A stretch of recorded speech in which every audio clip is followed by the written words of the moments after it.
8th Standard General Science Chapter 5 Inside the Atom. So today we are going to study Inside the Atom chapter. मतलब ही क्या, atom के अंदर क्या है, inside मतलब एटम के अंदर वाला, inside the atom. Okay, what is mean by matter, what is an atom, what is the smallest unit of matter. Let's सी.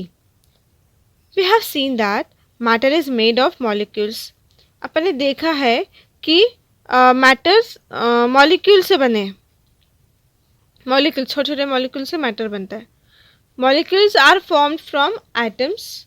और मॉलिक्यूल्स कैसे बनते हैं, मॉलिक्यूल्स एटम से बनते हैं. ठीक है. Effectively N atom is the smallest unit of matter. और एटम ही मैटर का सबसे छोटा यूनिट, सबसे स्मॉलेस्ट यूनिट होता है. N atom is the smallest particle of an element which retain its chemical identity in all the physical and chemical changes. An atom is the smallest particle. कोई भी element का atom ही सबसे smallest particle होता है, which retain its chemical identity in all the physical and chemical changes. The table 5.1, मतलब this one table, shows names and formulae of some substances. Complete the table by putting tick marks in appropriate box to indicate the information of the smallest particle and the type of matter. Okay? Let's see the table. Type of substances. So, इसमें देखो क्या बोला है. पहले दिया है यहाँ पे नेम दिया है. नेम ऑफ सब्सटेंस दिया है water, oxygen, helium, hydrogen, ammonia, nitrogen, methane, argon, neon, chlorine. ठीक है. उसके फॉर्मूले water H2O, oxygen O2, helium He, H2, NH3, N2, CH4, Ar, Ne और Cl2. वे पूछा है smallest particle of the substance is an atom. क्या ये atom है वाटर? नहीं, ये तो सबसे स्मॉलेस्ट पार्टिकल नहीं है वाटर. Is a molecule? हाँ, मॉलिक्यूल हो सकता है वाटर. ठीक है, एटम नहीं हो सकता है.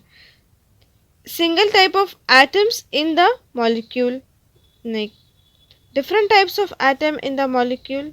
यस. वाटर के अंदर ही अलग अलग टाइप के मॉलिक्यूल्स हो सकते हैं, ज़रूरी नहीं कि सेम ही टाइप के मॉलिक्यूल उसमें मौजूद हो वाटर के अंदर. एलिमेंट? नहीं, this is not a element. Compound? Yes, this is a compound. ठीक है. टाइप ऑफ मैटर कौन सा? ये कंपाउंड है, compound. Then O2 means oxygen. Is a molecule? Yes. Single type of item in the molecule. ठीक है. इस molecule के अंदर सिंगल टाइप के आइटम होते हैं. ऑक्सीजन में ऑक्सीजन टाइप के आइटम्स रहेंगे. देन एलिमेंट है कि कंपाउंड है? It is a element. Helium, ठीक है, आइटम है और इसके अंदर सिंगल टाइप्स के आइटम्स रहते हैं एंड ये एलिमेंट है. बस वैसे ही बाकी के आपको चूज़ करके क्या करना है, सॉल्व करना है. ये जो ब्लैंक बॉक्सेस है बाकी के, ये आपके लिए एक होमवर्क है. इससे आपका भी एक रिवीजन हो जाएगा, आपके लिए भी एक प्रैक्टिस हो जाएंगी. ठीक है.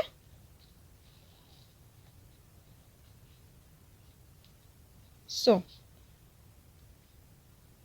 we have learned in the earlier standard that the smallest particles of most of the substances are molecules.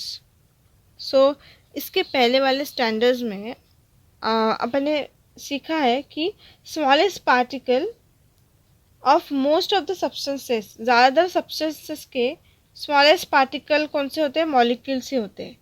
The molecules of a few substances contain only one atom.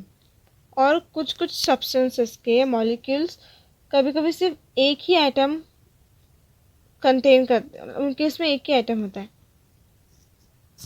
Molecules are formed by chemical of combination of items.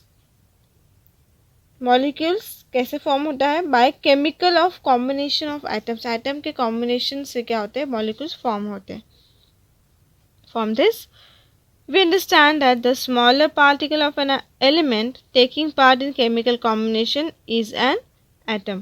The concept of atom is more than 25,000 years, 2,500 years old.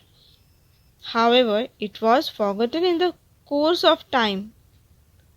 In the modern times, scientists, on the basis of experiments, explain the nature of atom as well as the internal structure of atom.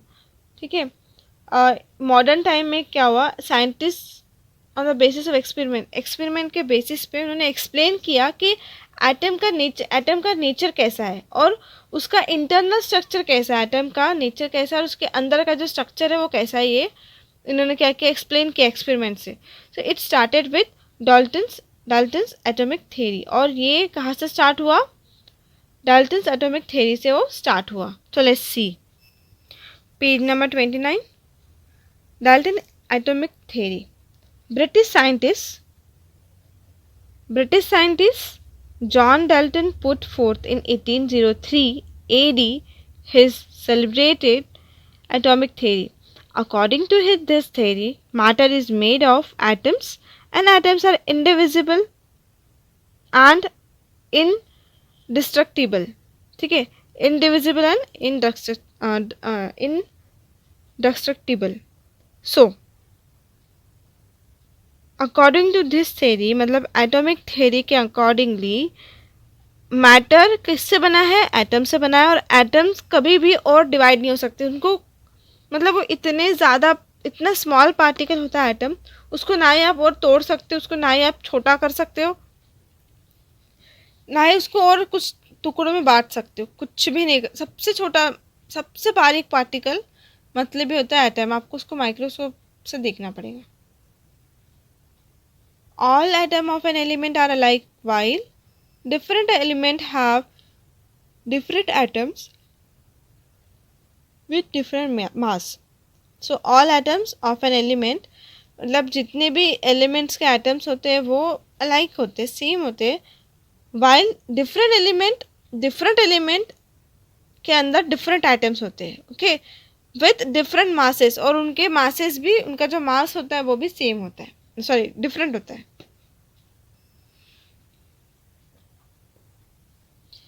Take a solid ball and a boondi laddoo. ये try this है, ये आपके लिए एक activity है. Take a solid ball या and एक बूंदी लड्डू. ठीक है, एक सॉलिड बॉल लीजिए और एक बूंदी का लड्डू लीजिए. Press both these spheres with your palm. ठीक है, what did you find? Cut the solid ball with a sharp knife. What did you find? Okay. So एक अपने पास एक बूंदी का लड्डू है और एक हाथ में बॉल है. तो आप क्या करो, so उसको दोनों हाथ में लो और क्या करो, उसको दोनों हाथ से अपने मुट्ठी में प्रेस करो. ठीक है, मतलब एक हाथ में बॉल लिया और एक हाथ में क्या लिया, लड्डू. और दोनों को क्या करो, जोर से प्रेस करो. तो आप देखो कि क्या होता है. ठीक है, और इसका जवाब तो आपको मिल ही गया होगा, क्या होगा. A bundi laddu is found to have an internal structure. It is formed by striking smaller particles, the bundis, to each other.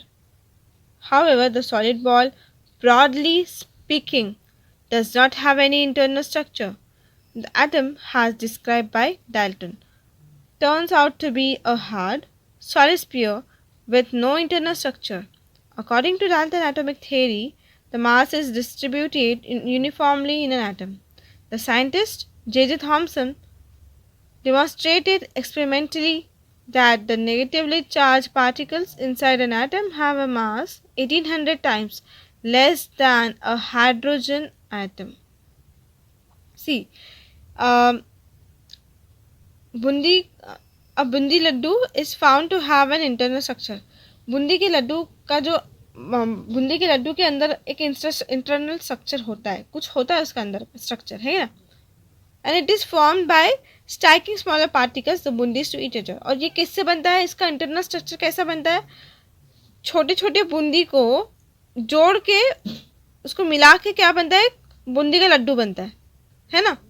छोटे छोटे बूंदी को आप पहले क्या करते हो, बूंदी को तलते हो और उसका क्या बनाते हो, एक लड्डू बनाते हो, उसको टाइटली ये करते हो. मतलब ये क्या, उसका इंटरनल स्ट्रक्चर कैसे बना है, बूंदीज को जोड़ के बना है. मतलब ही स्मॉलर पार्टिकल को जोड़ के एक बूंदी का लड्डू बनाए। पर वैसे ही सॉलिड जो the solid ball broadly speaking और does not have any internal structure, और सॉलिड बॉल का कोई भी इंटरनल स्ट्रक्चर नहीं है। और the atom as describe by Dalton turns out to a hard solid sphere with no internal structure. And atom भी ऐसा ही है जिसका कोई भी इंटरनल स्ट्रक्चर नहीं है। और ये डाल्टन अकॉर्डिंग थ्योरी ने प्रूफ किया है कि उसका कोई भी इंटरनल स्ट्रक्चर नहीं है, ठीक है। और उसका जो मास है वो यूनिफॉर्मली डिस्ट्रीब्यूट हुआ है पूरे एटम के अंदर, okay. Later these particles were named as electrons. Common substances are usually electrical neutral. Obviously, the molecules of substances and the atom which combine chemically to form molecules are electrically neutral. How is an atom electrically neutral in spite of having negatively charged electrons in it? Thomson overcame this difficulty by putting forth the plum pudding model of atomic structure. Let's see the Thomson's plum pudding model of atom. ठीक है, तो क्या है इसके बारे में अपन देखते हैं।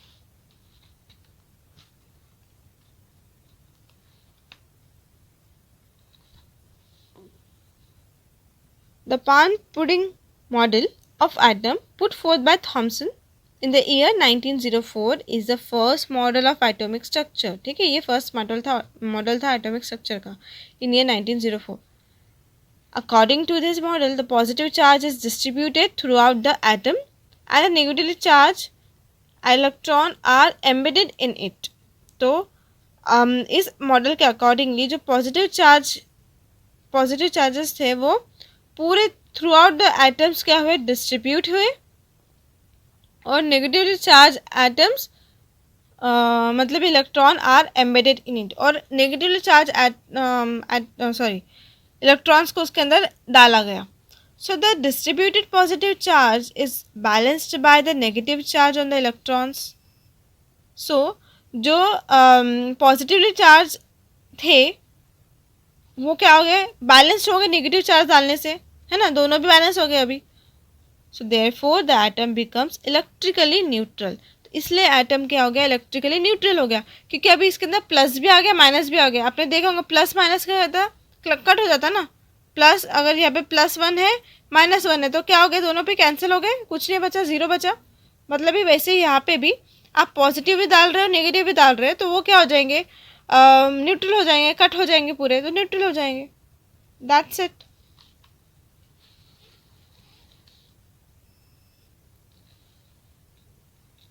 So, use your brain power. How will you think about atomic mass distribution according to Thomson model? Whether this distribution is uniform or non-uniform as per Dalton's atomic theory. इसमें आपको अपना ब्रेन पावर यूज करना है, okay. Do you know palm pudding or plum pudding or plum cake is sweet dish prepared during Christmas. In old times, this dish was made in Western countries by adding pieces of dry fruit called plum.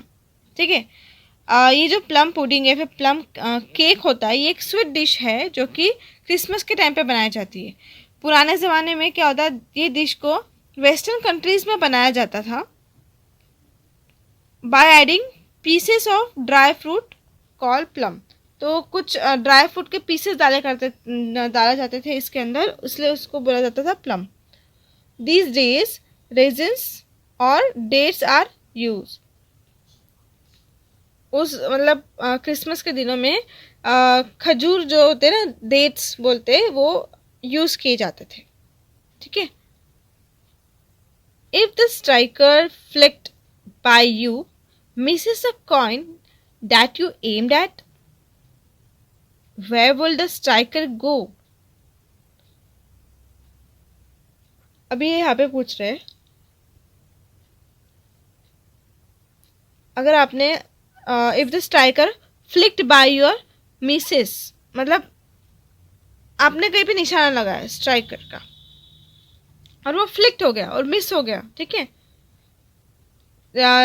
जिस coin पे आपने निशाना लगाया था वो क्या हो गया, मिस हो गया, तो फिर वो स्ट्राइकर कहाँ जाएगा, where will the striker go, if the striker hits the coin, अगर स्ट्राइकर ने कॉइन को हिट कर लिया, in which direction will it go, तो फिर वो किस डायरेक्शन में जाएगा, straight forward to a side और इन द रिवर्स डायरेक्शन, या स्ट्रेट फॉरवर्ड जाएगा या फिर रिवर्स डायरेक्शन या रिवर्स जाएगा। ये जो कैन यू टेल के क्वेश्चंस होते हैं ना, वो आपके लिए ही होते हैं, मतलब आपको अपना दिमाग लगा के वो सोचना पड़ता है कि कैसा होगा, ठीक है, और उसके आंसर्स आपको फाइंड करने पड़ते हैं। वो कुछ ज़्यादा ही इंटरेस्टिंग क्वेश्चन होते हैं। Okay, you must have to find that. Page number 30, Rutherford's nuclear model of atom 1911। Rutherford studied the inside of atom by his celebrated scattering experiment and put forth the nuclear model of atom in the year 1911. Rutherford ने inside the atom के बारे में study किया, कब, by his celebrated scattering, जब वो scattering experiment को मतलब सेलिब्रेट कर रहा था, तब रुदरफोर्ड ने इसके बारे में स्टडी किया and nuclear model of item के बारे में क्या किया, उसके बारे में और जानकारी दी, न्यूक्लियर मॉडल ऑफ आइटम के बारे में, इन ईयर 1911। सो रुदरफोर्ड टूक a very thin gold foil, thickness 10 to the power -4 mm, and bombarded it with positively charged alpha particles emitted by a radioactive element.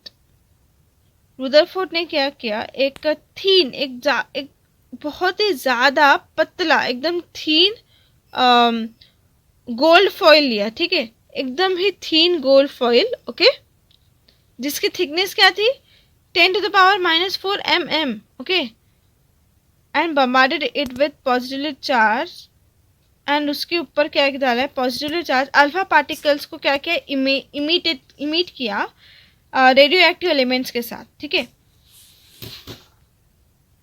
He observed the path of alpha particles by means of a fluorescent screen around a gold foil. उसने ये observe किया कि the path of alpha particles, जो path था alpha particle का, by means of a fluorescent screen around a gold foil. It was expected that the alpha particles will get reflected from the gold foil if the positively charged mass were evenly distributed inside the atoms. So ये तो expected था कि जो alpha particle है वो तो reflect होंगे, क्योंकि वो गोल्ड फॉइल से रिफ्लेक्ट तो होने वाले, तो एक्सपेक्टेड था। कब, जब जो पॉजिटिव चार्ज मास थे वो पूरे एटम के अंदर inside the atom equally distribute हो, इवनली डिस्ट्रीब्यूट हो, ठीक है, तब। So unexpectedly the most of the alpha particles went straight through the foil. तो क्या हुआ कि बहुत, मतलब ये एक्सपेक्टेड नहीं किया गया था, तो क्या हुआ, जो अल्फा पार्टिकल्स, ज़्यादातर अल्फा पार्टिकल्स थे वो उस फॉइल से स्ट्रेट निकल गए, went straight through the foil में से स्ट्रेट निकल गए। A small number of alpha particles get deflected from the original path through a small angle. So कुछ ही ऐसे अल्फा पार्टिकल्स थे जो कि थोड़े से डिफ्लेक्ट हो गए थे अपने ओरिजिनल पाथ से, कुछ थोड़े से स्मॉल एंगल पे, ठीक है, छोटे से एंगल पे।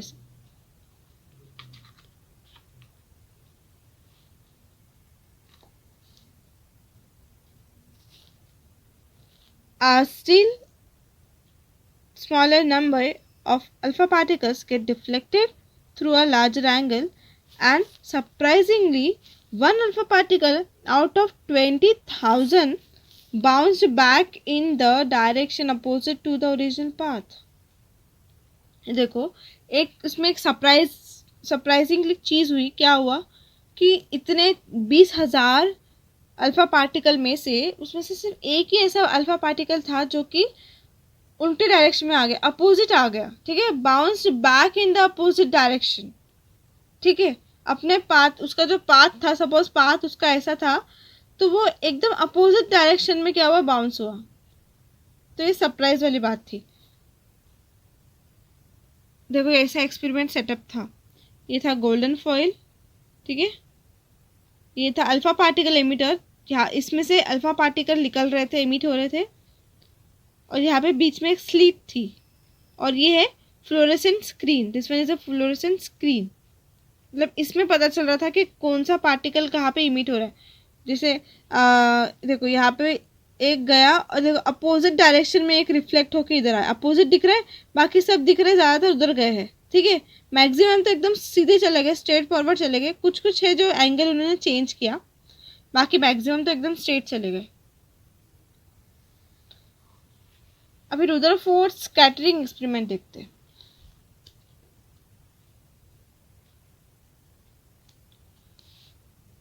The large number of the alpha particles that went straight through the foil indicates that there was no obstacle in their path. मतलब बहुत सारे अल्फा पार्टिकल ऐसे थे जो कि फॉइल से एकदम स्ट्रेट निकल गए। उन्होंने ऐसा इंडिकेट किया कि उनके रास्ते में कोई ऑब्स्टेकल है नहीं, कोई दरार या फिर कोई चीज़ है नहीं उनके रास्ते में, ऐसा लगा उनको कि कुछ भी नहीं है, ठीक है, वो एकदम आर पार उसके चले गए। It means that there must be mainly an empty space inside the atoms in the solid gold foil. इसका मतलब ये हो सकता है कि वो जो सॉलिड गोल्ड फॉइल थी उसके एटम्स के अंदर कोई खाली स्पेस हो, इसलिए ऐसा हो। The smaller number of alpha particles that get reflected through a small or a big angle must have faced an obstacle in their path. Smaller number of alpha particles, मतलब कुछ ही ऐसे अल्फा पार्टिकल्स हैं जिनको जो deflect हुए, ठीक है, और उनको एक थ्रू अ स्मॉल और a big angle must have face N obstacle in their path. कुछ एंगल पे, छोटे एंगल पे या फिर कोई बड़े एंगल पे जो रिफ्लेक्ट हुए, उनको ऐसा लगा है कि यहाँ पे बीच में कोई ऑब्स्टैकल है करके वो लोग क्या हो गए, रिफ्लेक्ट हो गए। It means that a positively charged and heavy part causing obstruction will be in the center of the atom. मतलब ही जो पॉजिटिवली चार्ज और जो हेवी पार्ट था वो क्या कॉज कर रहा था, कुछ ऑब्स्ट्रक्शन कॉज कर रहा था सेंटर ऑफ एटम के अंदर, ठीक है। So from this Rutherford put forth a nuclear model for atom as follows.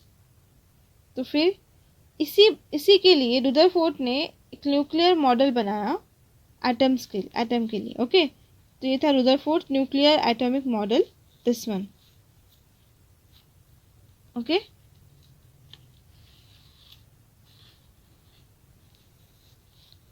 There is positively charge nucleus at centre of an atom. इसी के अंदर एक पॉजिटिव चार्ज न्यूक्लियस है सेंटर में एटम के। Almost the entire mass of the atom is concentrated in the nucleus. मतलब almost ज़्यादातर पूरा, मतलब ज़्यादातर उसका जो पूरा मास है एटम का वो न्यूक्लियस पे कॉन्सेंट्रेट कर रहा है।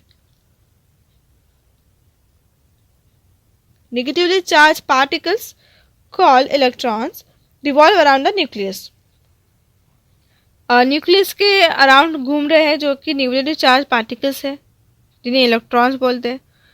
The total negative charge on all electrons is equal to the positive charge on the nucleus.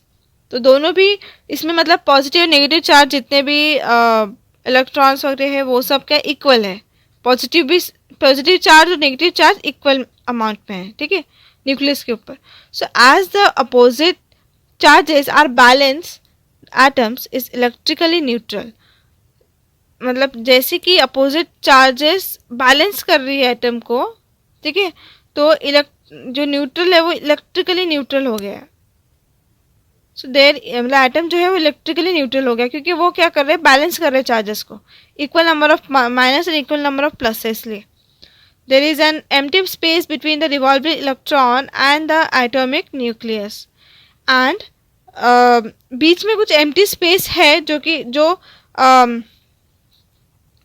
Nucleus है उसके बाजू में यहाँ पे एटम्स घूम रहे हैं ना, revolving around nucleus. Okay, so यहाँ पे कुछ ऐसी स्पेसेस है जो एम्प्टी है. There is an empty space between the revolving electron and atomic nucleus.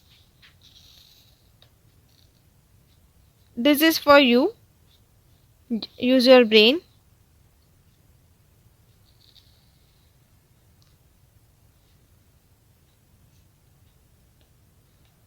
An established law of physics, an electrical charge body is revolving in a circular orbit. Its energy decreases. An established law of physics के मुताबिक an electrical charge body, जो electrical charge body होती है वो एक circular orbit में क्या होती है, रिवॉल्व करती है. सर्कुलर ऑर्बिट में रिवॉल्व होती है और अपनी एनर्जी फिर वो क्या करती है, डिक्रीज करते जाती है.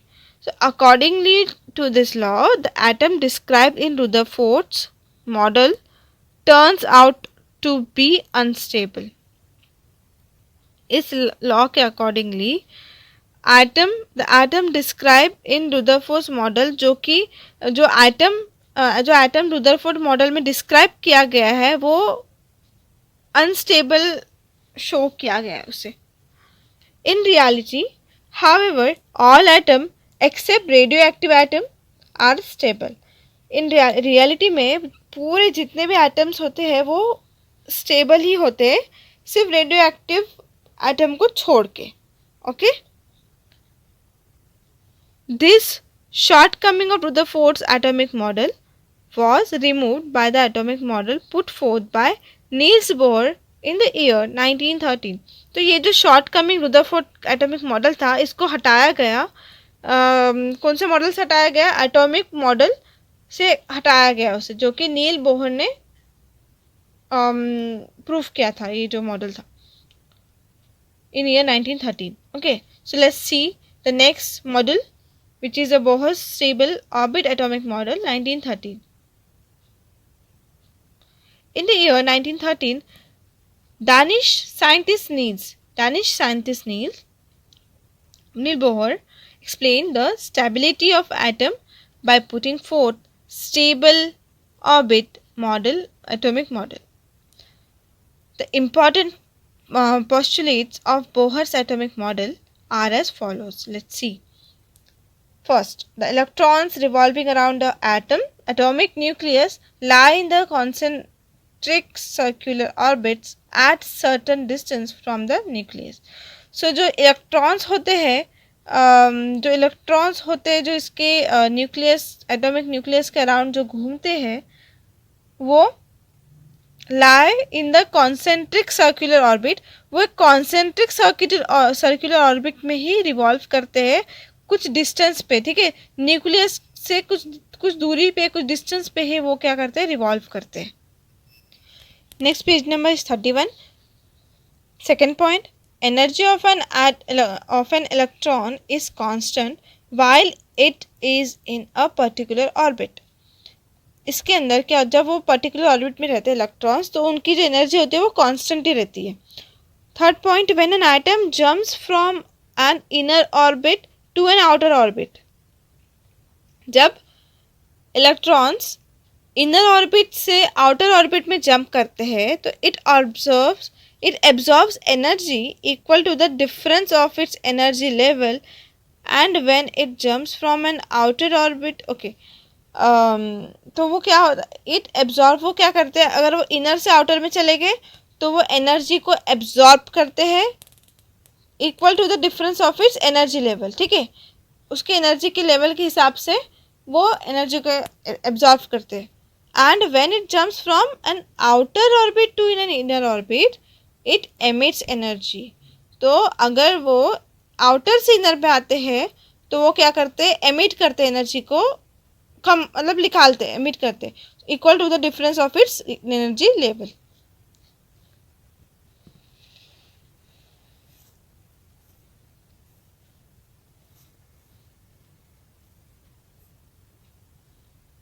Some more atomic models were put forth after Bohr's atomic model.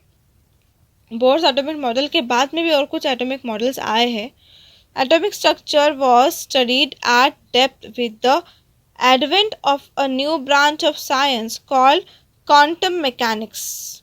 C, atomic structure को स्टडी किया गया एकदम गहराई में जाके, एट डेप्थ, ठीक है, with the advent of a new branch. और मतलब न्यू ब्रांच के तहत इस एटॉमिक स्ट्रक्चर के बारे में क्या क्या स्टडी किया क्या डेप्थ में, उसे बोला गया है quantum mechanics. With all those some well accepted fundamental principles of atomic structure are as follows. Let's see what are the fundamental principles.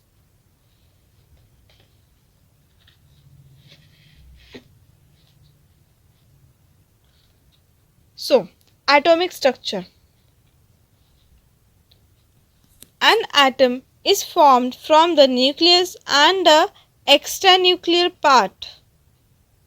These contain three types of subatomic particles: nucleus, proton, neutron. The atomic nucleus is positively charged. Almost entire mass of the atom is concentrated in the nucleus. Atomic nucleus क्या होता है? Positively charge होते हैं और उसमें से almost entire mass of the atom nucleus पे concentrate होता है. So the nucleus contains two types of सब एटोमिक पार्टिकल्स. सो न्यूक्लियस दो टाइप के सब एटोमिक पार्टिकल्स कंटेन करता है टुगेदर, उसको बोला जाता है nucleons. Proton and neutron are the two types of nucleons. और न्यूक्लियॉन्स के टाइप्स कौन से हैं? प्रोटॉन और neutrons. Let's see the protons. Protons को P से डिनोट किया जाता है, न्यूट्रॉन्स को N से, small n and small p. Proton is a positively charge subatomic particle in the atomic nucleus. Proton एक positively charge subatomic particle है जो कि एटॉमिक न्यूक्लियस के अंदर. Okay, positive proton positively charge ही है. Okay, so the positive charge on the nucleus is due to the proton in it. The a proton is presented by the symbol P. Each proton carries a positive charge of plus 1e. 1e equals to 1.6 into 10 to the power minus 19 coulombs.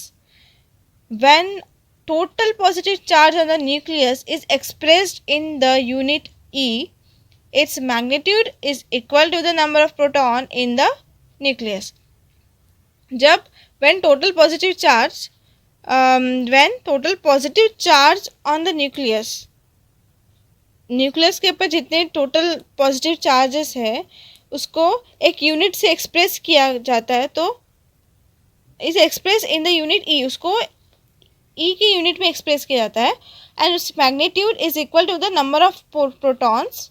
And उसका जो magnitude होता है वो उसके अंदर nucleus के अंदर कितने नंबर ऑफ प्रोटॉन्स है वो होता है. Okay, so the number of protons in the nucleus of an atom is the atomic number of that element and is denoted by the Z.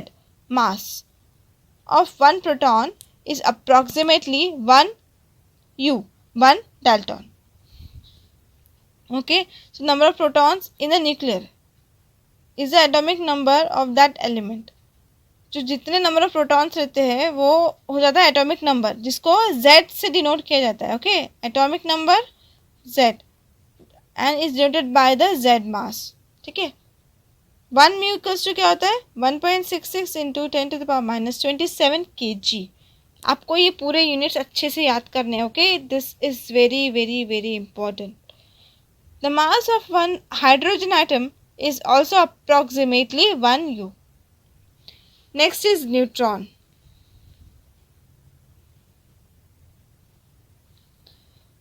Neutron is an electrically neutral subatomic particle and is denoted by the symbol N. The number of neutron in the nucleus is denoted by the symbol capital N. Number of neutron in the nucleus, मतलब nucleus के अंदर कितने number of neutron है उसको denote किया जाता है capital N से. Atomic nuclei of all the element except hydrogen with atomic mass 1 U contains neutrons. The mass of a neutron is approximately 1 u, ठीक है, which is almost equal to that of proton. मतलब proton की इतना ही इसका भी मास रहता है, ठीक है, न्यूट्रॉन का. देन अभी एक्स्ट्रा न्यूक्लियर पार्ट देखते हैं. The extra nuclear part in the atomic structure includes electrons revolving around the nucleus and the empty space in between the nucleus and the electron. तो जो एक्स्ट्रा न्यूक्लियर पार्ट क्या होता है atomic structure का, जिसमें electrons जो nucleus के around घूम रहे हैं वो, और जो एम्प्टी स्पेस होती है न्यूक्लियस और इलेक्ट्रॉन के बीच में की, that is a extra nuclear part. Page number 32. अभी इलेक्ट्रॉन्स के बारे में पढ़ते हैं, जो कि होता है इसको ई से डिनोट किया जाता है, e to the power minus. ये electron is a negatively charge subatomic particle and is denoted by the symbol e minus. Each electron carries 1 unit of negative charge -1 e, ठीक है. हर एक इलेक्ट्रॉन के ऊपर -1 ई ये एक चार्ज होता है, ठीक है, उनका unit. So mass of an electron is 1800 times less than that of a hydrogen atom, ठीक है. मास जो इलेक्ट्रॉन का मास होता है वो 1800 टाइम्स लेस होता है हाइड्रोजन एटम के मास से. बाप रे. So therefore the mass of an atom sorry mass of an electron can be treated as negligible. इसलिए जो इलेक्ट्रॉन का मास होता है उसको नज़रअंदाज किया जाता है, क्योंकि वो उसका इतना कम है उसका, तो इसलिए इसको गिरा ही नहीं जाता, उसको नेग्लेक्ट कर दिया जाता है most of the time. Okay. Electrons in the extra nuclear part revolve in the discrete orbits around the nucleus. The orbit being three-dimensional in nature, a term shell is used instead of the term orbit. So, the orbits being three-dimensional in nature. जो orbit होता है वो 3 dimensional होता है nature में, मतलब 3D होता है नेचर से. और अ टर्म शेल, जो शेल होता है, is use in stead of the term orbit. Orbit को स्टीड करने के लिए टर्म, ये जो शेल वर्ड होता है वो यूज किया जाता है. So the energy of an electron is determined by the shell in which it is present.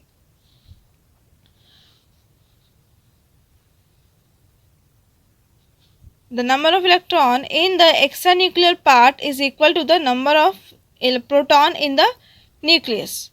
So जो नंबर ऑफ इलेक्ट्रॉन होता है जो एक्स्ट्रा न्यूक्लियर पार्ट्स में अवेलेबल होते हैं, जो एक्स्ट्रा न्यूक्लियर पार्ट में होते हैं, नंबर ऑफ इलेक्ट्रॉन्स वो इक्वल होते हैं किसके, नंबर ऑफ प्रोटॉन्स के, जो कि न्यूक्लियस में होते हैं. So therefore electrical charges are balanced and the atom is electrically neutral. Use your brain power. इसमें आपको अपने ब्रेन पावर का यूज करके आंसर्स देना है, ठीक है. This is for you only. The mass of an electron being negligible, therefore the mass of an atom is mainly due to the protons and neutrons in its nucleus.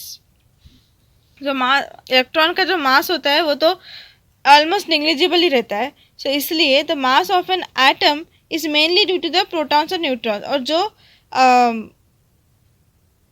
Atom का जो मास होता है वो सिर्फ प्रोटॉन्स और neutrons की वजह से ही आता है, क्योंकि इसमें जो इलेक्ट्रॉन्स मौजूद है उसका तो कोई मास उसका गिनते नहीं है. इसलिए the total number of protons and neutrons in an atom is the atomic mass number of that element.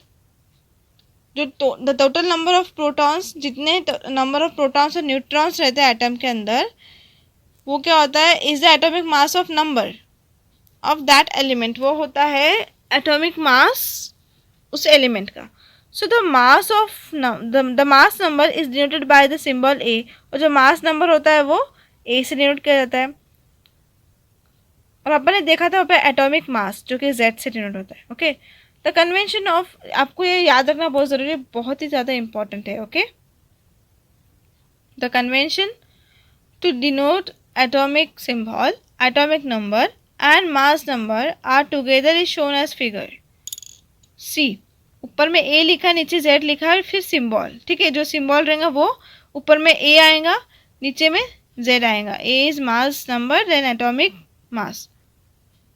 For example the conventional symbol 12C6 means that the atomic number, that is the proton number of carbon is 6. ठीक है, this one is the atomic number and the mass number of carbon is 12. और ये जो ऊपर वाला है वो क्या है, मास नंबर है.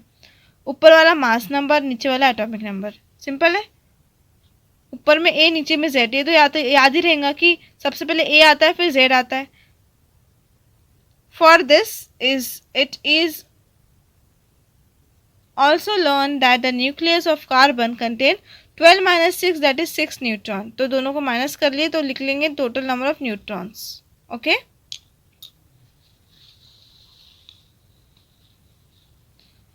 Use your brain. This is for you only. Okay. Use your brain in this.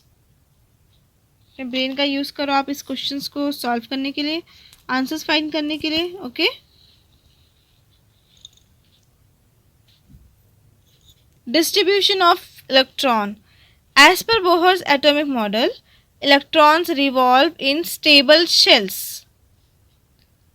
तो बोहर्स एटॉमिक मॉडल के मुताबिक जो इलेक्ट्रॉन्स होते हैं वो एक स्टेबल शेल के अंदर रिवॉल्व करते, घूमते हैं. These shells have a definite energy, और शेल्स की कुछ डेफिनेट एनर्जी होती है. The shell nearest to the nucleus is called the first shell. जो कि न्यूक्लियस के सबसे पास होता है उसे बोला जाता है फर्स्ट शेल. सी सपोज न्यूक्लियस है, यहाँ पे एक शेल बन के है और ये दूसरा शेल बन के है, फिर इसके ऊपर तीसरा बनेगा. ठीक है. सो ये न्यूक्लियस के जो सबसे पास वाला शेल होता है ये होता है first shell. Okay. The next shell is called the second shell. जो दूसरा वाला रहेगा उसको बोलते हैं second shell. The symbol n is used for the ordinal number of a shell. So the shell are referred to by the symbols K, L, M, N. ठीक है. ये सबसे पहले वाला K रहता है, उसके बाद वाला L होता है, फिर M होता है, फिर N होता है. ठीक है. So corresponding to the ordinal numbers n equals to, n क्या होता है इसमें 1 2 3 4.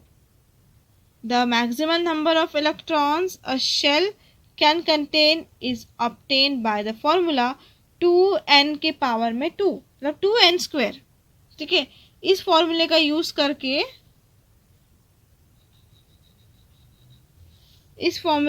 करके क्या होता है, maximum number of electrons denote होते हैं. The maximum number of electrons a shell can contain is obtain by, मतलब कितना नंबर ऑफ इलेक्ट्रॉन्स है उसमें, ये अपने को इस फॉर्मूले से पता चलता है. As the magnitude of n increases, जैसे n का मैग्नीट्यूड इंक्रीज होगा, मतलब ये n इंक्रीज होगा, तो the energy of an electron in that shell increases. तो उसके अंदर की जो एनर्जी है वो भी क्या होंगी, इंक्रीज होंगी. ओके. नीचे एक टेबल दिया है, इसको आपको कंप्लीट करना है. ठीक है. देखो अभी ये टेबल क्या हो गया, कंप्लीट हो गया. n 1 2 3 4 2 into N square. ठीक है. 2 इंटू एन स्क्वेयर, तो 2 into 1 square is 2. 2 into 2 square is 4, तो 4 2 ज़ा 8. 2 इंटू 3 स्क्वेयर इज 9, तो 9 2 ज़ा 18. 2 इंटू 4 स्क्वेयर इज 16. 16 2 ज़ा 32. तो ये होते हैं नंबर ऑफ इलेक्ट्रॉन्स जो कि K, L, M, N जो शेल्स है उसमें प्रेजेंट होते हैं.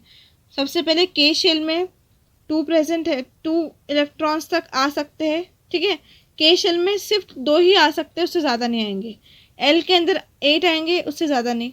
M के अंदर 18 और N के अंदर 32. ओके. अकॉर्डिंग टू दिस अपने को फिल करना है इलेक्ट्रॉन्स, जो भी जैसा रहेंगे. Okay. In this next is electronic configuration. अब ये बहुत ही ज़्यादा इम्पॉर्टेंट है इलेक्ट्रॉनिक कॉन्फ़िगरेशन. ओके. इसको आपको अच्छे से समझना है. Electronic configuration of elements. We have seen that 2 8 18 32 अभी अपने निकाला. Electrons can be accommodated in the shells K, L, M, N respectively. So this is the maximum capacity of that shell.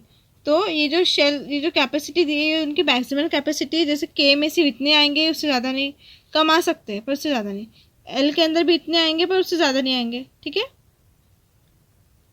The electron in an atom are distributed in the shells according to their maximum capacity. The shell-wise distribution of the electron in an atom of an element is called the electronic configuration of that element. So each electron has a definite energy as per the shell in which it is present. Energy of an electron in the first shell is the lowest. जो first shell की energy होती है वो क्या होती है, सबसे कम होती है. आप देख ही रहे होंगे, यहाँ पे 2 है तो इसका मतलब उसकी एनर्जी सबसे कम है. Energy of electron in the subsequent shells goes on increasing with the ordinal number of shell. जैसे जैसे ये शेल बढ़ते जाएंगे वैसे वैसे इसकी एनर्जी बढ़ती जाएंगी, कम फिर ज़्यादा ज़्यादा ज़्यादा ऐसा. ठीक है. The electronic configuration of an element is such that the energy of all the electron together is the maximum possible. So electronic configuration of an elements कैसे होते हैं? एनर्जी ऑफ ऑल इलेक्ट्रॉन्स, पूरे इलेक्ट्रॉन्स की energy को मिला के जो energy होती है वो होती है मैक्सिमम पॉसिबल. ठीक है. So electrons get a place in the shells in accordance with the maximum capacity of the electrons shell in an atom and the increasing order of energy. तो इलेक्ट्रॉन जो होते हैं वो क्या होते हैं, इलेक्ट्रॉन्स को प्लेस किया जाता है. ठीक है. अपने अपने शेल्स में, shell in accordance with the maximum capacity, मतलब जिस शेल की मैक्सिमम कैपेसिटी उस हिसाब से उसको क्या किया जाता है, प्लेस किया जाता है इलेक्ट्रॉन्स को इंक्रीजिंग ऑर्डर में एनर्जी के. So let us now look at the electronic configuration of atom of some elements. ठीक है. The rows 1 to 3 are filled in this table. According you have to fill the rest of the table. Let's see the table क्या है इसमें. Okay. So electronic configuration of some elements, इसमें से कुछ values तक आपको दिया है और कुछ हमने भी लिख के दे दिया है. बाकी के जो ब्लैंक्स है वो आपको फिल करने हैं. इसको समझ लेते हैं. KLMN दिया है, K2 8 18 32. ठीक है. अभी अपन ने निकाल लिया था, इसके पहले समझ लिया था. हाइड्रोजन में टोटल नंबर ऑफ इलेक्ट्रॉन्स होते हैं 1, हीलियम में 2. तो 1 आएगा तो सिर्फ 1 इधर पे, और कैसे लिखेंगे इसको, सिर्फ सिंगल 1. हीलियम के अंदर 2 होते हैं, नंबर ऑफ 2, तो इसमें 2 आएगा, इसमें सिर्फ सिंगल 2. देन लिथियम के अंदर 3 होते हैं. यहाँ पे आप 3 लिखोगे क्या? नहीं, क्योंकि K सिर्फ 2 ही तक ले सकता है, उसके बाद नहीं. तो इसलिए आप 2 लिखेंगे और बचा हुआ 1 इधर आएगा. तो इसको कैसे लिखेंगे, 2,1. आप इसको 3 नहीं लिखोगे, यहाँ पे लिखोगे आप 2,1. इलेक्ट्रॉनिक कॉन्फ़िगरेशन में ऐसा ही लिखा जाता है न्यूमेरिकल फॉर्म में, 2,1 या फिर 2,8,18 जो भी है. ठीक है. देन कार्बन का है 6, तो इधर आएगा 2, इधर आएगा बचा हुआ नंबर 4. वैसे बाकी के फिल करना है, जैसे 2,4. अभी देखो यहाँ पे क्लोरीन के अंदर 17 है, तो इसमें आता है 2, फिर इसमें आएगा, इसमें कहाँ तक जाता है, 8 तक जाता है, तो 8 तक लिख लेंगे. अभी 2 + 8 हो गए 10, बचा कितना 7. इसको कैसे लिखेंगे, 2,8,7. That's it. बाकी के आपको, आपका ये होमवर्क है, बाकी के आपको फिल करना है. The electronic configuration in the numerical form contains numbers separated by the commas. ठीक है. कॉमा से सेपरेटेड है ये numbers. Here the numbers indicate the electron number in the shells with increasing order of energy. For example, the electronic configuration of sodium, देखो sodium का दिया है 281. ठीक है. ये 11 है, यहाँ पे कहेंगे 281, यहाँ पे लिखेंगे 2,8,1. It means that the total 11 electrons in sodium are distributed as 2 in the shell K, 8 in the shell L and 1 in the shell M. ठीक है. तो electronic configuration of an atom can also be separated by shell diagram as shown in figure 5.8. ये अपन 5.8 figure में अपन देखेंगे, जो कि इसके बाद में दी गई है. इसको मतलब अपन ने इसको ऐसा टेबल के तौर पे तो शो कर लिया है, एंड इसी को ही अपन फिगर के इसमें भी डायग्राम से भी शो कर सकते हैं. Valencian electronic configuration. We have seen in the last chapter that valency means the number of chemical bonds. जो number of chemical bonds होते हैं उसको बोला जाता है valency, जो कि atoms form करते हैं. So we also saw that generally the valency of an element remains constant in its compounds. Page number 34। देखो अभी ये फिगर देखना, डायग्राम देखना आप। Skeleton of electronic configuration. Hydrogen के अंदर कितना था? सिर्फ 1 था। तो हाइड्रोजन बीच में एक न्यूक्लियस होता है, पता है ना आपको, एटम के अंदर। एंड उसके बाद में एक सर्कल, जो कि इसको शेल बोला जाता है। एंड फर्स्ट शेल रहता है अपना के। तो के में कितने थे? उसमें 1। Total number of electrons hydrogen के अंदर 1 है, तो सिर्फ 1 आया। देन हीलियम में 2 है तो 2 आया। देन कार्बन के अंदर कितने? टोटल 6 है। तो देखो पहले इसमें 2 आए, उससे ज़्यादा नहीं आ सकते। देन उसके बाद वाला जो शेल है एल वाला, उसके अंदर 4 आए। ओके। नियॉन के अंदर पहले में 2 आए, बाकी में कितने आए? 1 2 3 4 5 6 7 8। 8 आए, क्योंकि इसके अंदर टोटल नंबर ऑफ कितने हैं? इसके टोटल नंबर ऑफ 10 है, इसलिए 10।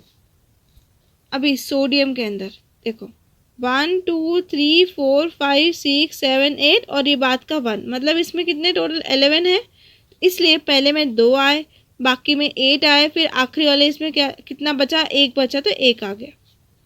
सिंपल है और कुछ भी नहीं है इसमें, बस इतना ही करना है। ठीक है।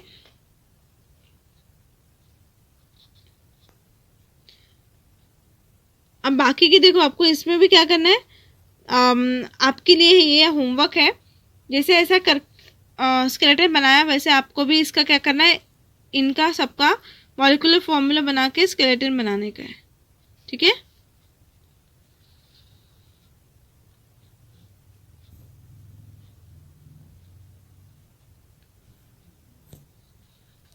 use your brain.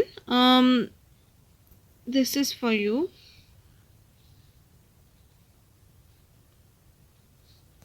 The concepts regarding valency of an element, chemically bonds in compounds, gets clarified from the electronic configuration. Atom forms chemical bonds by using electrons of its outermost shell. ठीक है। Outermost जो सबसे आखिरी वाला shell होता है, उससे एक केमिकल बॉन्ड बनता है, मतलब एटम केमिकल बॉन्ड फॉर्म करता है इलेक्ट्रॉन का यूज करके। Valency of an atom is determined by the configuration of its outermost shell. Therefore, the outermost shell is called valence shell. जो सबसे आखिरी वाला शेल होता है उसको क्या बोला जाता है? valence shell. Also, the electrons in the outermost shell are called valence electrons. और जो आखिरी वाले जो शेल है, लास्ट वाला, उसमें जितने जो इलेक्ट्रॉन्स होते हैं उसे बोला जाता है valence electrons. Okay. It can be seen that the valency of an atom is related to the number of valence electrons in that atom. Let us first look at the elements helium and neon. तो अपन helium और neon को देखते हैं, उनके मतलब उनके elements को. ठीक है.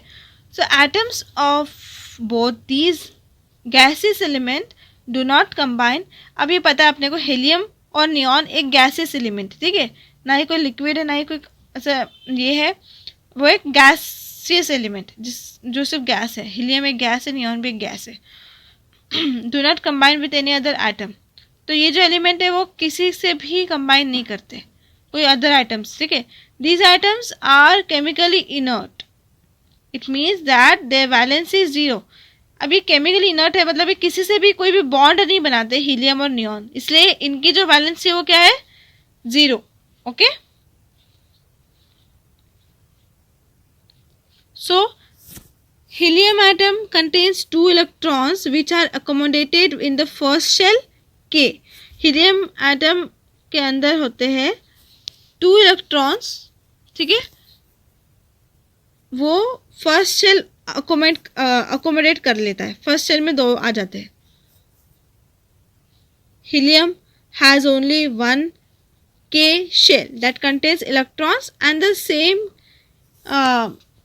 same is also the outermost shell.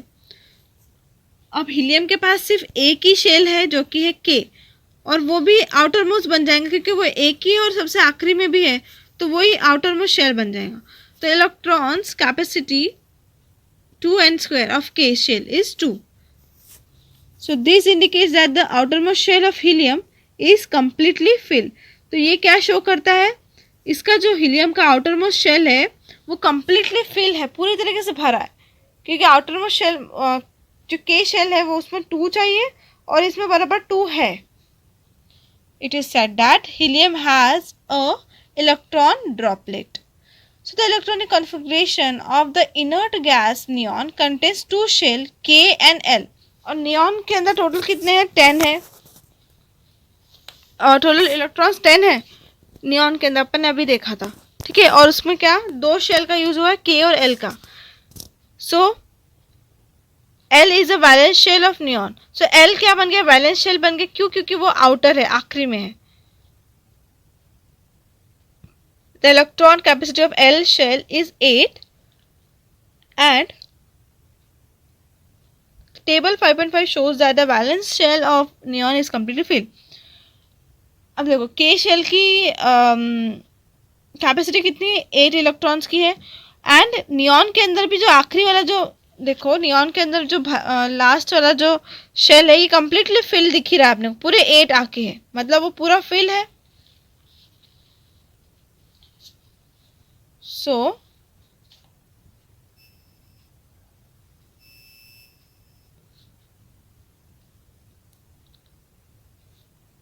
so it is completely filled. So it is said that neon has an electron octet. तो इसका मतलब ही नियॉन हैज इलेक्ट्रॉन ऑक्टेट. अब देखो हीलियम क्या क्या था, ड्यूप्लेट था. क्यों, क्योंकि जो इसका लास्ट ऑर्बिट था, शेल था, वो उसमें बराबर 2 ही इलेक्ट्रॉन्स थे, तो इसलिए डुप्लेट, डबल. अभी इसमें क्या है, 8 है आखिरी में, पूरे फिल है, इसलिए octet. So argon is an inert gas having electron in the shell K, L and M.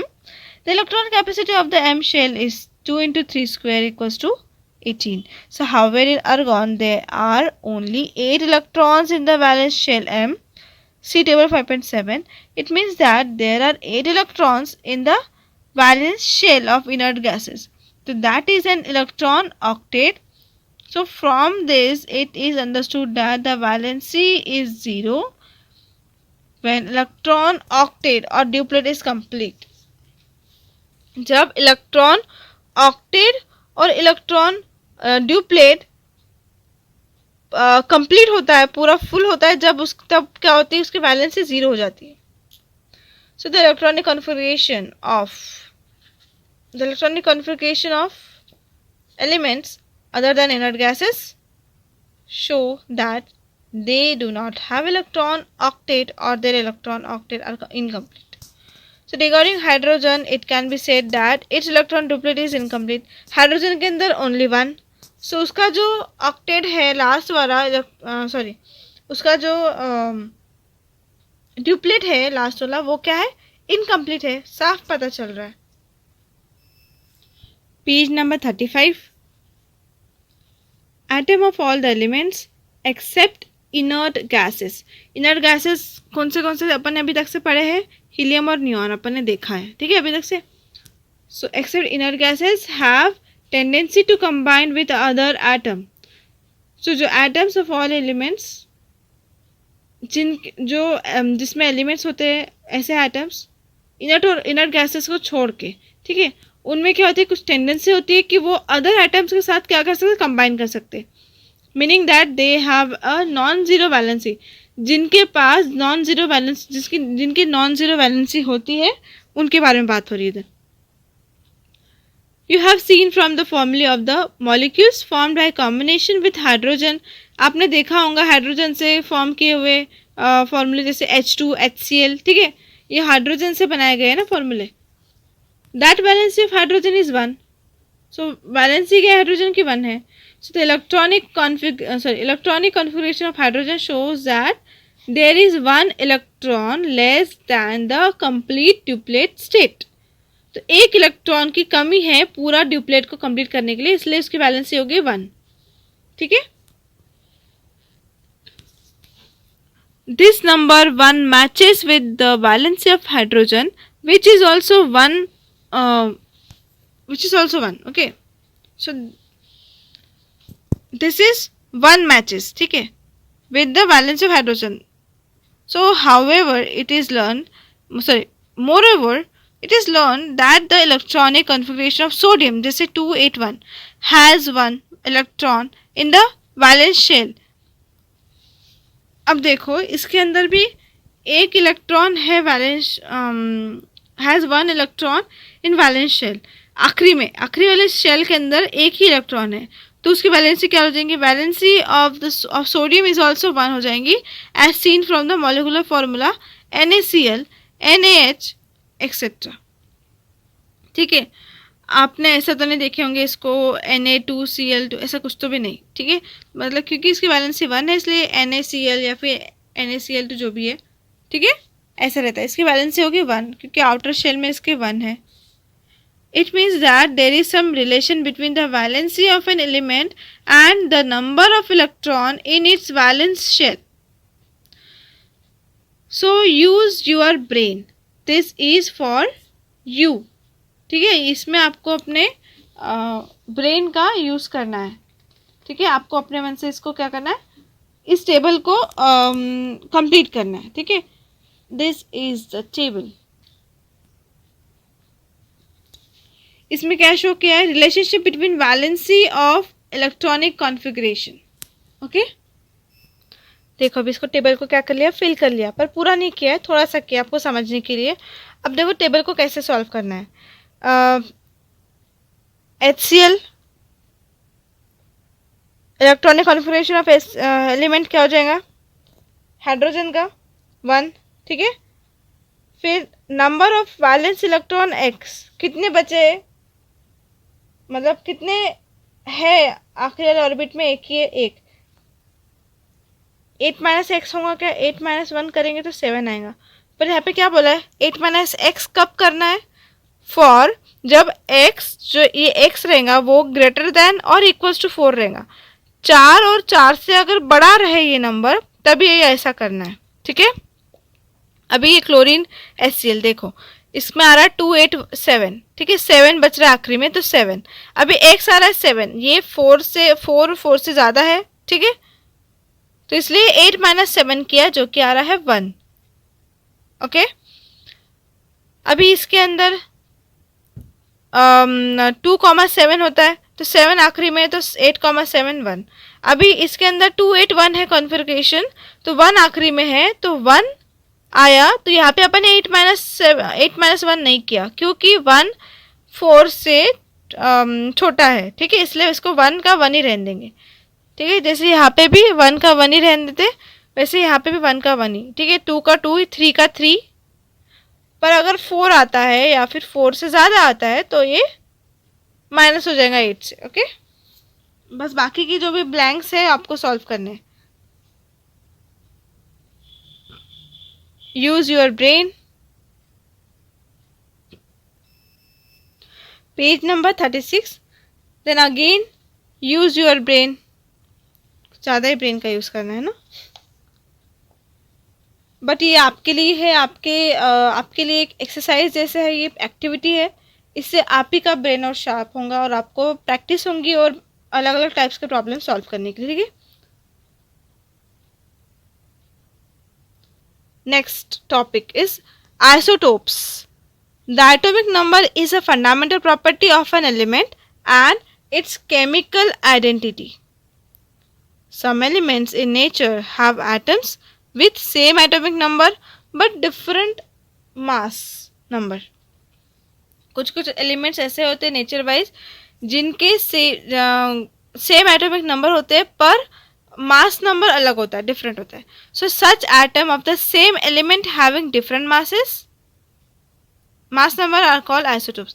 सो ऐसे एटम को बोला जाता है, मतलब जिनका एटॉमिक नंबर सेम होता है पर मास डिफरेंट होता है, उसे बोला जाता है आइसोटोप्स. इजी है समझना. ठीक है, एग्जाम्पल देखते हैं. Carbon has 3 isotopes namely C12, C13, C14. The mass number of isotopes is also represented by another method as C12, C13 and C14. The isotopes have same proton number but different neutron numbers. See, look at the table. Isotopes C12, C13, C14. Mass number A क्या होता है इसमें 12, 13 और 14 है. अब proton number सभी के अंदर सेम है 6, 6, 6. न्यूट्रॉन नंबर होता है n equals to a minus z. इसमें रहेगा 6, 7 and 8. That's it. Collect information. Hydrogen has 3 isotopes. Hydrogen के अंदर 3 आइसोटोप्स है. They have separate names hydrogen, deuterium and tritium. Find out their mass number. Collect information about what is heavy water from internet. Internet से आपको ढूंढना है, ठीक है. तो कंप्लीट करो टेबल को. जैसे H का है 1, 1, ठीक है. आपको ये फाइंड करना है proton numbers and neutron numbers. कुछ दिए हैं, कुछ आपको फाइंड करना है. जैसे Cl का होता है 35, 17 और कभी कभी Cl का 37 और 17 भी होता है. ओके, इंटरनेट का यूज करके आपको फिर उसे सॉल्व करना है. Next page number 37. Nuclear reactor. What is nuclear reactor? Nuclear reactor is a machine that generates electricity on large scale by using atomic energy. Nuclear reactor क्या होता है? एक मशीन होती है न्यूक्लियर रिएक्टर जो कि इलेक्ट्रिसिटी को जनरेट करती है, इलेक्ट्रिसिटी बनाती है on large scale by using atomic energy. Atomic energy का यूज़ करके बड़े पैगाम मतलब एकदम लार्ज स्केल में क्या करती है? वो इलेक्ट्रिसिटी जनरेट करती है. क्या? Nuclear reactor. So in nuclear reactor आप यहाँ पे देख सकते हैं, यहाँ पे एक इमेज बन के है न्यूक्लियर रिएक्टर की.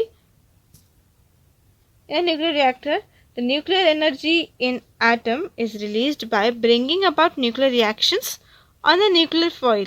तो न्यूक्लियर रिएक्टर में क्या होता है? न्यूक्लियर एनर्जी जो कि एटम के अंदर होती है उसको रिलीज की जाती है by bringing about nuclear reactions.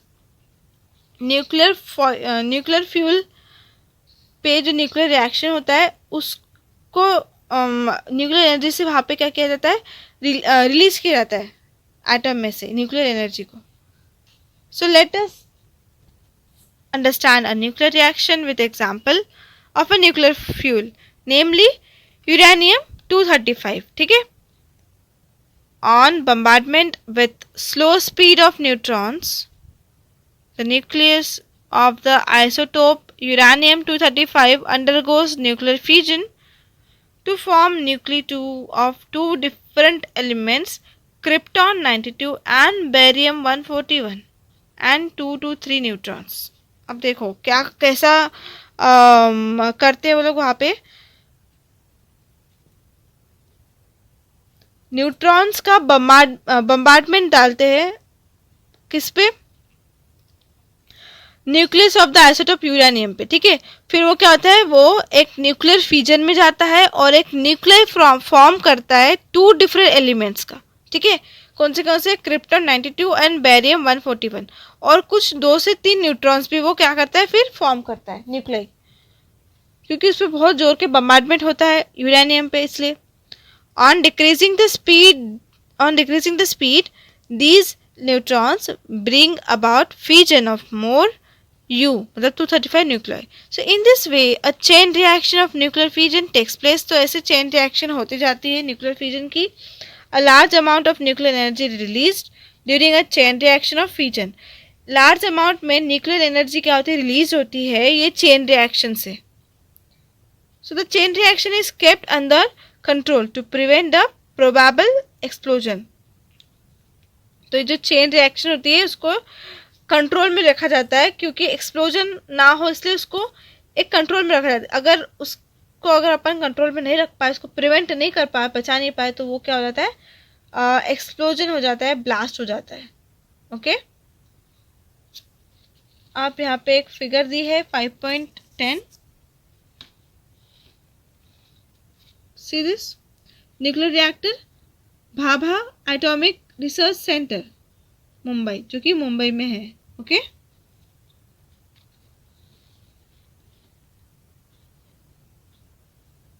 So To control the chain reaction in the nuclear reactor, it is necessary to decrease the speed and number of neutrons. Chain reaction को कंट्रोल करने के लिए न्यूक्लियर रिएक्टर के अंदर उसकी जो speed होती है उसको कंट्रोल करना बहुत ज़रूरी है और नंबर ऑफ न्यूट्रॉन्स को कंट्रोल करना बहुत ज़रूरी है. For this purpose the following provision is made in the nuclear reactor.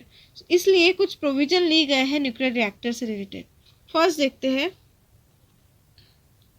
देखो यहाँ पे एक डायग्राम में शो भी किया गया है. यूरेनियम है ये, इस पे बम्बार्डमेंट हुई न्यूट्रॉन्स की एंड ये दो पार्ट्स में डिवाइड हो गया. ठीक है, क्रिप्टॉन के अंदर और बेरियम के अंदर ये क्या हो गया, दो पार्ट्स में डिवाइड हो गया और कुछ 2 to 3 और न्यूट्रॉन्स भी उसमें से क्या हो गए, इमिट हो गए. फर्स्ट देखते हैं मॉडरेटर. ग्रेफाइट और heavy water is used as moderator for reducing the speed of neutrons. Graphite और कुछ हेवी वाटर का यूज़ किया जाता है न्यूट्रॉन्स की स्पीड को कम करने के लिए. Controller to reduce the number of neutron by absorbing them, rods of boron, cadmium, beryllium etc. are used as controller. तो ये जितने भी रॉड्स है, बोरॉन, कैडमियम एंड बेरिलियम, ये कंट्रोलर के तौर पे यूज़ किए जाते हैं नंबर ऑफ न्यूट्रॉन्स को कम करने के लिए. Okay. The heat produce in the fusion process is takes out by using water as coolant. जो उसमें जो हीट प्रोड्यूस होती है तो उसको कम करने के लिए क्या होता है, क्या यूज़ करते हैं लोग, वाटर का यूज़ करते हैं कूलेंट के जैसा. ठीक है. So water is transform into steam. Water steam बन जाता है, भाप में कन्वर्ट हो जाता है. By means of the steam turbines are driven and electricity is generated. तो टर्बाइंस जो होते हैं, जो घूमते टर्बाइंस, उससे क्या होता है, इलेक्ट्रिसिटी जनरेट होती है. तो जो स्टीम निकलती है उससे टर्बाइंस घूमते हैं और इलेक्ट्रिसिटी फिर जनरेट होती है. सो इस तरीके से इलेक्ट्रिसिटी जनरेट की जाती है न्यूक्लियर रिएक्टर से. Okay. Next page number is 38. In India total 22 nuclear reactor in 8 places are functioning. India के अंदर टोटल कितने न्यूक्लियर रिएक्टर्स है, 22 न्यूक्लियर रिएक्टर्स है 8 प्लेसेस के अंदर. ठीक है, जो कि काम कर रहे हैं. Apsara at Bhabha atomic research centre in Mumbai is the first nuclear reactor in India. जो अप्सरा नाम का न्यूक्लियर रिएक्टर है वो इंडिया के अंदर फर्स्ट न्यूक्लियर रिएक्टर है विच वेंट क्रिटिकल ऑन 4 अगस्त 1956. जो कि 1956 के अंदर क्रिटिकल कंडीशन में आ गया था. So India has large receives of the element thorium 232. ठीक है. फिर इंडिया को एक नया एलिमेंट मिला थोरियम नाम का, जो कि इसका था atomic number 232. So therefore Indian scientist have developed a future plan for nuclear reactor based on production of the isotope U-233 from TH-232. So Indian scientist has develop a future plan. तो फिर Indian scientist ने क्या किया, future plan develop किया. किसके लिए, nuclear reactor के लिए, जो कि यू और टीएच के जो यू और टीएच आइसोटोप है इसके प्रोडक्शन के ऊपर बेस था. इसके ऊपर उन्होंने क्या किया, एक फ्यूचर प्लान क्या डेवलप किया. Okay. Use of ICT collect detail working information of atomic reactor from www.youtube.com and show video in the class. So यहाँ पे ये चैप्टर एंड होता है. और ये जो चैप्टर था ये आपके लिए बहुत ही ज़्यादा इंपॉर्टेंट चैप्टर है. इसको आपको अच्छे से पढ़ना है, इसके क्वेश्चन आंसर्स भी आपको अच्छे से लर्न करने हैं, समझ के लिखने हैं. ओके. सो इस चैप्टर में इतना ही था. इस वीडियो के नीचे आपको लिंक मिल जाएगा जिसमें आपको इसके एक्सरसाइज के क्वेश्चन आंसर्स आपको मिल जाएंगे. ओके.